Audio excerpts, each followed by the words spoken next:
जब भड़का खुदा का मुझसे पूछो गाफिलो हो गए हैं इसका मूजिब मेरे छुटलाने के दिन. We are all well aware of the horrific devastation caused by the last two world wars.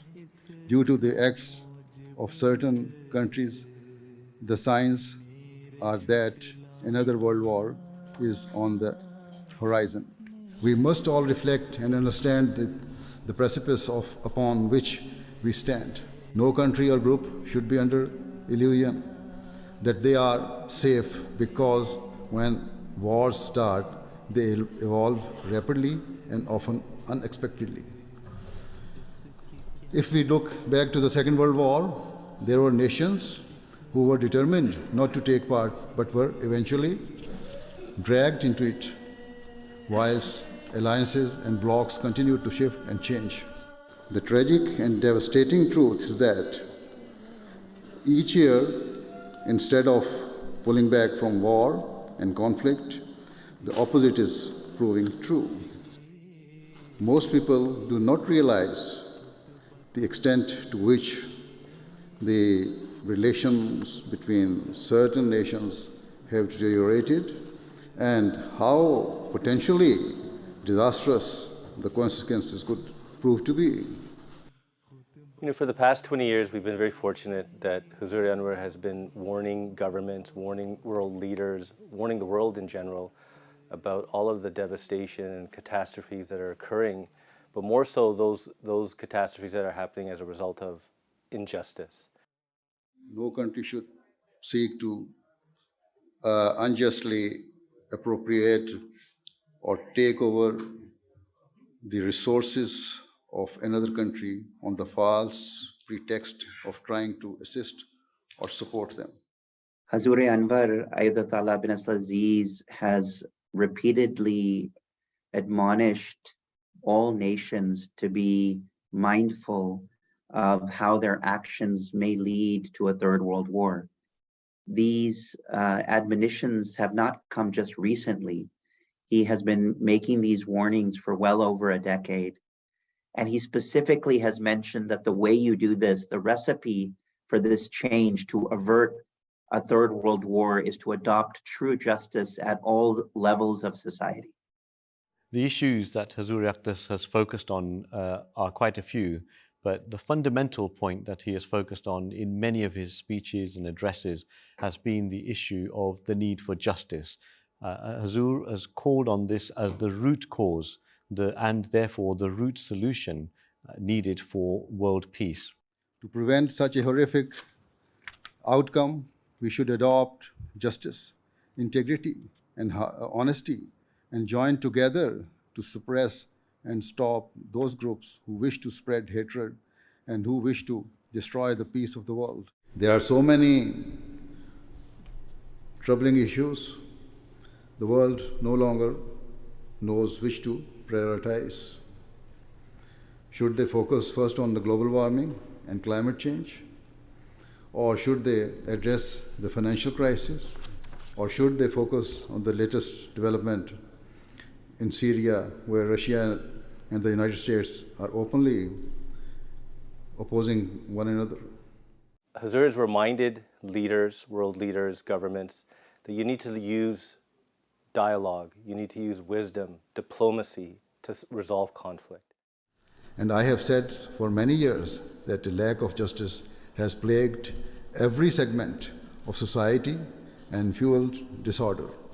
We were fortunate in 2012 that Hazrat Anwar wrote letters to all world leaders, be it Canada, United States, Germany, UK, Iran, warning them of their actions. They have not been taking necessarily to Hazur's words, not paying attention to the principles of justice. And he specifically has talked about several different regions, specifically the Middle East, in Syria, particularly where he talked about the rise of ISIS and the way that Western countries have dealt with Iraq and Syria, particularly. He's talked about the region generally in Yemen. I have already mentioned the conflict in Ukraine and the global arms race. These are all threats to world peace that are not linked to Islam, but rather have developed as a result of an unquenchable thirst for power, influence, and resources.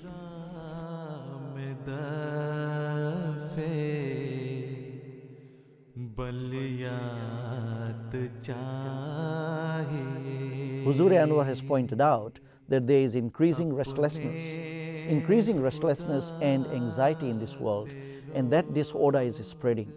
We should not consider any issue or conflict, whether within the country or at any international level, to be insignificant. The frustration and restlessness of the poor and deprived segments of society have continued to increase, and this has led to rebellion and internal disorder within those countries.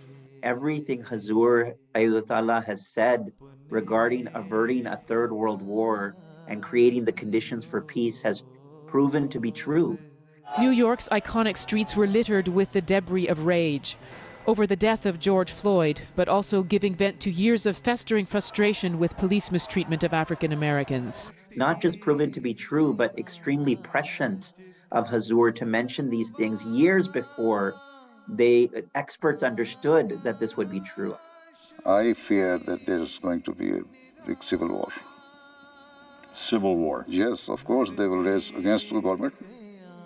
Now, this was 2016, when most experts did not make any such predictions, nor was there any talk about a US civil war. And even the questioner was surprised and even repeated the question to make sure he understood Hazur correctly. But just last week, there is a poll that was released that 50% of Americans, that is hundreds of millions of Americans, think there will be a civil war in the United States in a matter of a few years.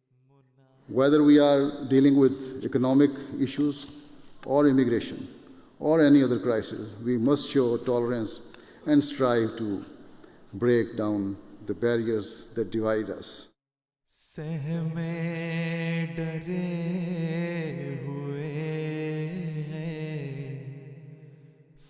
Huzur Anwar has emphasized on the message of Holy Quran and the teachings of Islam, in which God Almighty has made it clear that whilst our nationalities or ethnic backgrounds act as a means of identity, they do not entitle or validate any form of superiority of any kind. However, time and again, we have seen examples of countries that have intervened in war-torn nations or given aid to deprived countries on the pretext of bringing peace, but have attached strings that enable them to take control of the weaker country's resources. Rather than being content with their own wealth, powerful countries seek to assert their control over weaker nations. Hazur has also explained that there should not be exploitation of nations, and it is also that one nation must not look enviously at the wealth of another.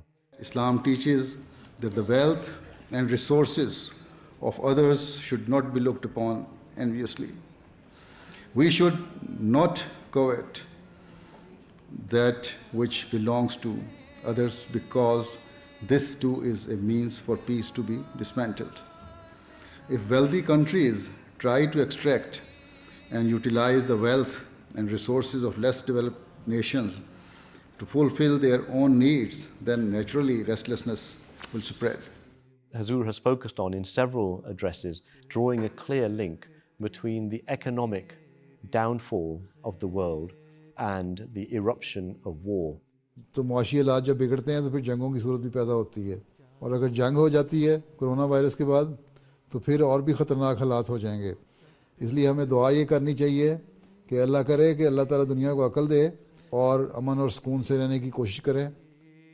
The role of Khalifatul Masih is paramount in spreading peace all over the world. And objectively speaking, Hazrat Anwar Ayatollah has played an immense role in making sure that peace is achieved at all levels of society. All people, rich or poor, should recognize that what is happening today has the potential to affect everybody, and that the future of mankind is at grave risk. Hazur has been a man of peace. He has been a voice of peace and a leader of peace, and you could argue that he is the global ambassador for peace. Most importantly, the world must realize that it has forgotten its creator, and they must come back to him. Only when this happens can true peace be established, and without this there can be no guarantee of peace. का जो आज सालार है तीर हाथों में उसके न तलवार है। And I'm particularly moved by the power and strength of this occasion's message from His Holiness. And I believe everyone should hear and should heed His words. I think the world would be much better if many more people heeded His message, His interpretation, His take. Ahmad उड़ाएंगे हम डंका तौहीद का अब बजाएंगे हम परचमे दीन अहमद उड़ाएंगे हम दीन अहमद का जो आज सालार है। From the depth of my heart, I pray that the world comes to its senses before it is too late. With these words, I pray that God grant sense to the people of the world, and that the heavy clouds that loom above us give way to a bright and prosperous future. May Allah have mercy upon mankind. Ameen. Thank you.